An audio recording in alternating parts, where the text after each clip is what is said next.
First flight. So আমরা বেরিয়ে পড়েছি আমাদের ফ্লাইটের জন্য। একদম সকাল সকাল বেরিয়েছিলাম 5:30 নাগাদ, যেহেতু আমাদের ফ্লাইটটা ছিল 9:30টার সময়। যেহেতু বনগাঁ থেকে কলকাতা ডিস্টেন্সটা অনেকটাই, তো আমরা একটু হাতে সময় রেখে তাড়াতাড়ি বেরিয়েছিলাম 5:30 নাগাদ। সো এটা যেহেতু আমার ফার্স্ট ফ্লাইট ছিল, আমি ভীষণই এক্সাইটেড ছিলাম, আবার নার্ভাসও ছিলাম, বিভিন্ন রকম অনুভূতি কাজ করছিল।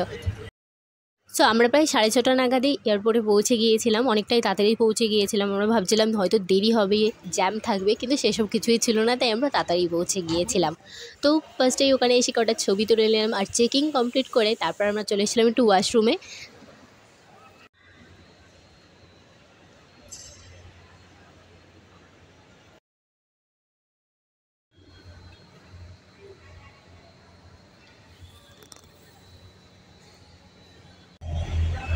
সো কিছু সময় পর বোর্ডিংও স্টার্ট হয়ে গেছিলো, তাই আমরা নিচে চলে এসেছিলাম, আর আমাদের ফ্লাইট অন টাইম ছিল।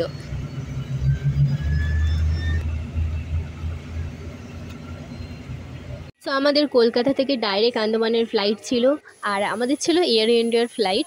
তো আমরা চলে এসেছিলাম আমাদের ফ্লাইটে বসার জন্য। এটা ফার্স্ট টাইম ছিল, ভীষণই এক্সাইটেড ছিলাম প্রথমবারের জন্য। হ্যাঁ, সো তোমাদের মনে হতেই পারে এত ডিটেলিংয়ে শেয়ার করার কী আছে। সো আমার ছিল এটা ফার্স্ট ফ্লাইট, আমি এই জন্য ভীষণ এক্সাইটেড ছিলাম, আর এটা মেমোরি হিসেবে আমি নিজের কাছে রাখতে চেয়েছিলাম।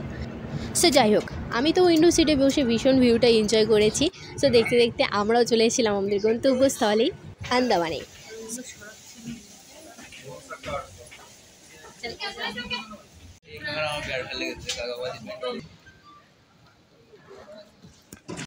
So we are now Andaman. So আমি ভীষণ এক্সাইটেড ছিলাম, অনেক দিন পর আমি ভ্যাকেশনে এসেছি, তো আমি আমার ভ্যাকেশনটা তো ভীষণই এনজয় করব।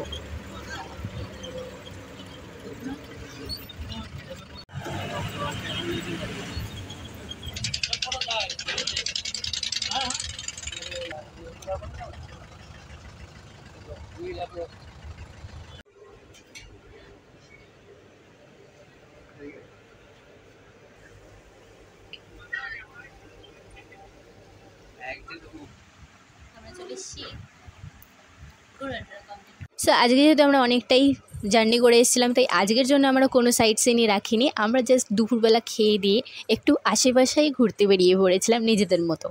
আর আশেপাশটা ঘুরতে বেরিয়েও এত সুন্দর একটা ভিউ দেখেছিলাম না, খুব ভালো লেগেছিলো। আমরা তো এখানে এসে বসেই পড়েছিলাম।